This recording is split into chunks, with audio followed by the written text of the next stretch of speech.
My wife's attorney looked at the binder I brought to mediation, turned to her and said, quote, "You need to settle this today or I am withdrawing as your counsel." She called it the most comprehensive fraud documentation she'd seen outside of a federal investigation. That binder documented $891,000 my wife had secretly funneled into 14 hidden accounts while I built the case sleeping next to her for 21 months. But let me start from the beginning. I need to tell someone the whole story. Not because I handled it well. People in my life keep saying that, and it makes me want to scream. I didn't handle it well. I handled it obsessively, and those are very different things. I slept maybe 4 hours a night for the better part of 2 years. I lost 22 pounds. My dentist told me I was grinding my teeth so hard I cracked a molar. That's what handling it well actually looked like. For 15 years, I was a forensic accountant at a mid-size firm in Columbus, Ohio. I traced money for a living.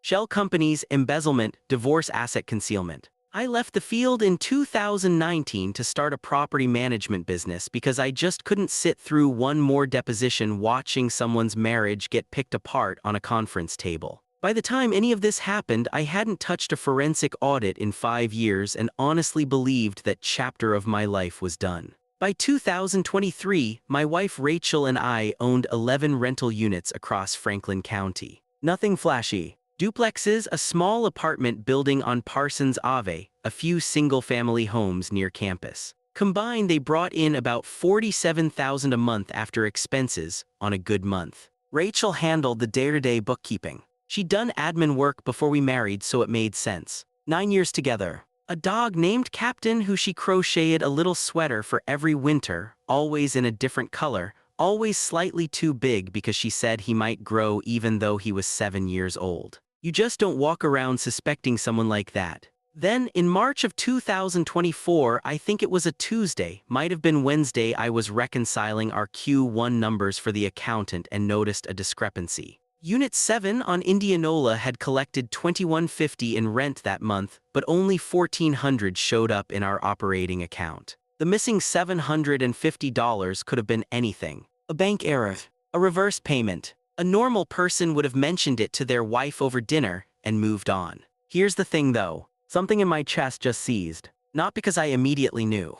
I want to be very clear about that. It wasn't some brilliant forensic instinct kicking in like a reflex. It was just dread. This awful, heavy feeling that sat in my stomach for 3 days while I tried to talk myself out of it. Told myself I was being paranoid. Told myself not every discrepancy is a crime. Told myself to stop being the guy who sees fraud everywhere just because he used to get paid to. I pulled the bank statements anyway, and I was rusty. Embarrassingly rusty. I built a reconciliation matrix, the kind I used to put together in my sleep, and the first version had a formula error that threw off 2 weeks of data. I had to scrap it and start over. It took me about a week, working after Rachel went to bed, hunched over my laptop at the kitchen table like I was doing something shameful. But eventually, I identified 19 separate discrepancies totaling $11,347.22. All from the previous 90 days. All skimmed in amounts just small enough to look like rounding errors or fee deductions.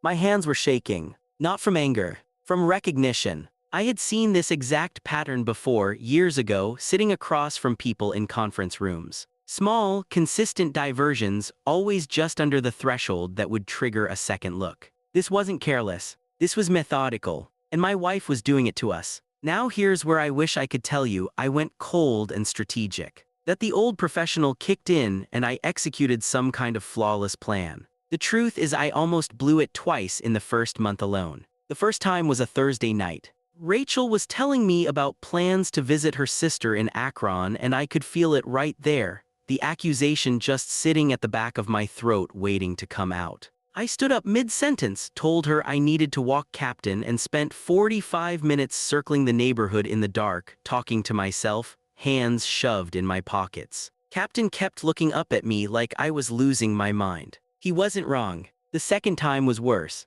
I'd had 2 glasses of bourbon at dinner, which, looking back, was pretty stupid of me. I started asking Rachel pointed questions about a specific tenant's payment. Where did it go?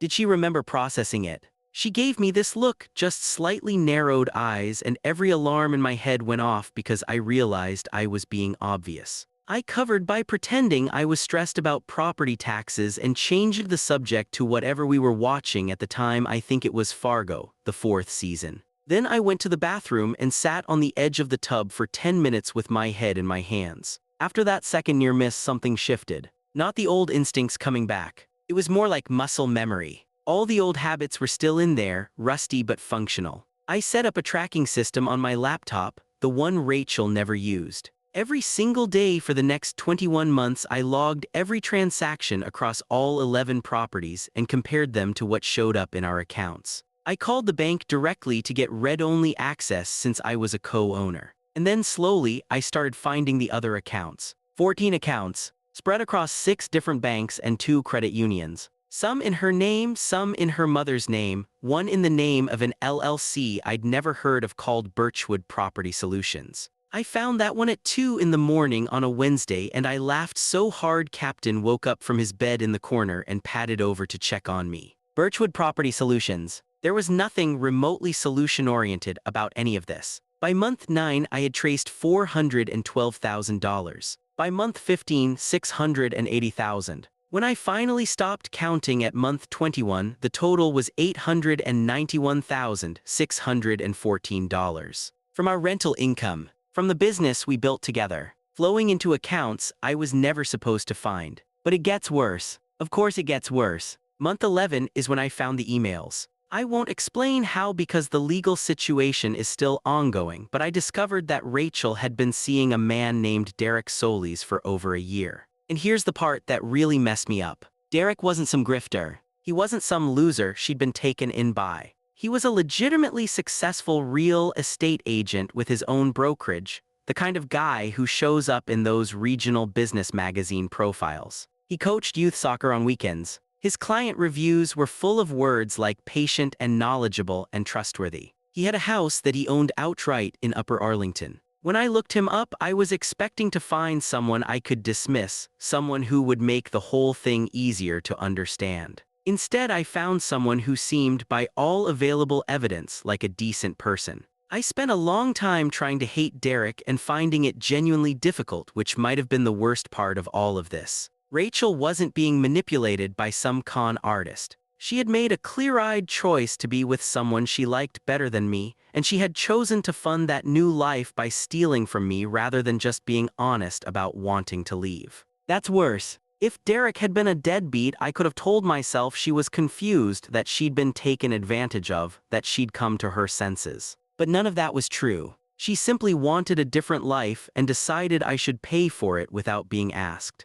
Their plan, as far as I could reconstruct it from the messages, was for Rachel to accumulate enough money, file for divorce, claim she'd been a victim of financial abuse to secure a favorable settlement on top of what she'd already taken, and then relocate to Scottsdale, Arizona, where they would use the capital to expand Derek's brokerage into the Phoenix market. They had spreadsheets, market projections, a 5-year growth plan with quarterly benchmarks. They discussed interest rate trends in Maricopa County while I was in the next room watching Jeopardy with Captain. That's the detail that stayed with me more than any dollar figure. Not the account numbers or the transaction logs. Just me on the couch shouting wrong answers at Ken Jennings while 10 feet away my wife was planning her next life on a laptop I paid for. Now this is where everything shifts. If you're enjoying this story, hit subscribe. We drop new ones daily. I spent the remaining 10 months being the most pleasant, boring, unsuspecting husband alive. I smiled, asked about her day, suggested we try that new Thai place on High Street, asked if Captain needed a new sweater this year. And every night after she fell asleep, I sat in the kitchen with the lights off and added another page to the binder. I need to be honest about something. Those months changed me in ways I'm still figuring out. I became someone I don't fully recognize. Meticulous and patient and just empty. I'd watch Rachel laugh at something on her phone and think about which exhibit number I'd just filed. I'd hold her hand at a friend's dinner party and mentally calculate the running total. Around month 14, I started seeing a therapist because I wasn't sleeping and my jaw hurt constantly from the clenching. She told me I was experiencing a sustained trauma response and that I was channeling all of my emotional pain into the investigation because it was the only thing I could control. She was probably right. I kept going anyway. The binder, 412 pages, And honestly, at least 30 of those pages had mistakes that I had to correct with handwritten notes in the margins because I am not nearly as sharp as I used to be. Transaction logs with source documents. Bank statements highlighted and cross-referenced, some of them twice because I kept finding errors in my own earlier work and redoing entire sections. The LLC registration showing Derek as the registered agent. Screenshots of messages discussing the exit strategy. A timeline with color-coded tabs for each of the 14 accounts. I included a section calculating the exact federal and state tax liability on unreported income, because at that point I was running on zero emotional bandwidth and pure procedural muscle memory. Page 237 has a post-it note that just says check this number again Marcus, and I never actually did. I filed for divorce on a Monday in December 2025. Rachel came home to find the papers on the kitchen counter next to a copy of the binder's table of contents. Not the binder itself, just the table of contents, 23 section headers. I wanted her to understand the scope before she saw the details. But honestly, I sat in my car in a Kroger parking lot for an hour after I placed it there, not because I was being strategic, but because my hands were shaking too hard to drive. She called me 17 times that night. I didn't answer any of them. I listened to every single voicemail though, sitting on the bed at a Holiday Inn Express off 270, eating peanut butter crackers from the vending machine and staring at the wall. She went from confused to angry to bargaining to threatening in the span of about 90 minutes. The last message was just crying. I listened to that one twice. Then I went downstairs the next morning and had a surprisingly good waffle at the Continental breakfast and felt absolutely nothing. And that brings us to the moment I told you about at the beginning. Her attorney received the full binder via certified mail that same morning. The woman I'm told charges $450 an hour reviewed all 412 pages, walked into the room and told Rachel to settle immediately or find new representation. She did call it comprehensive, but I should note that comprehensive is doing a lot of heavy lifting in that sentence, considering page 237. Rachel tried to fight it for about 6 days. Then the Franklin County Prosecutor's Office got involved because I had also filed a criminal complaint. Turns out when you divert $891,000 of jointly owned business income into hidden accounts to fund your exit plan, that's not just a civil matter. That is theft, fraud, and money laundering. The divorce settlement gave me sole ownership of all 11 properties. Rachel was ordered to return every cent she could from the hidden accounts, which by then was about $640,000 because they'd already sunk a portion into the Scottsdale expansion. She is currently facing 2 felony counts of theft and 1 count of money laundering. Derek was charged as an accessory after the fact because 3 of the accounts had his name on them and the LLC was registered to his home address. His brokerage is frozen pending the outcome. I understand he has had to let his staff go. I don't take any pleasure in typing that. I really don't. Whatever Derek did, he had employees who didn't do anything wrong, and now they're looking for work because of choices my wife made.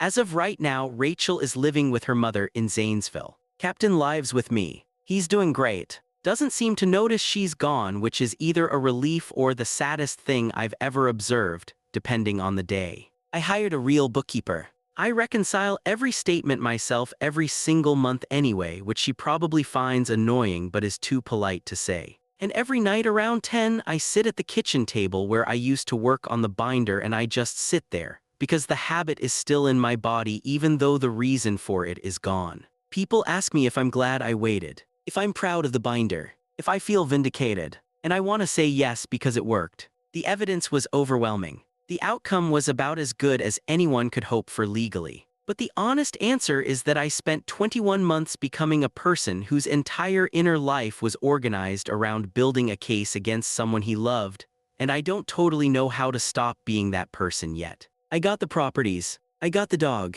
I got the outcome everyone says they'd want. And most nights I'm fine. But some nights I sit in that kitchen and I think about how she used to crochet captain's sweaters with this specific concentrated frown she made when she was counting stitches, tongue between her teeth, always losing count around row 15 and starting over. And I don't feel like someone who won anything at all. If you've been through something like this, or if you're going through it right now, I guess I'd just say trust your instincts. Document everything, and be prepared for the possibility that being right about everything won't feel the way you think it will. I'd genuinely like to hear your stories if you're willing to share them. Drop them in the comments.